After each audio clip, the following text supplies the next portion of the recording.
نصيحة مني، بعمرك لا تمشي مع الفاشلين، لا تمشي مع الناس الأغنياء. هاي نصيحة والله. وخلي ببالك نصيحة دائما، امشي مع الناس يلي أملهم بالله كبير، وعرفانين إن الله على كل شيء قدير. هدول أملهم بالحياة كبير، وبيضلوا ورا الشي لحتى يوصلوله.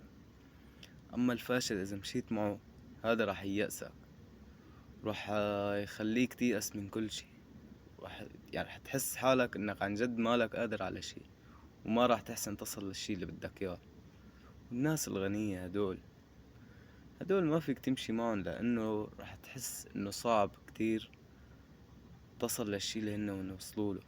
انه هذا يا بيكون ورثة، يا بيكون ابوه عنده محلات. يعني هذا الشي بيكون صعب علينا لحنا. دائما نصيحة مني امشي مع الناس يلي املهم بالله كبير.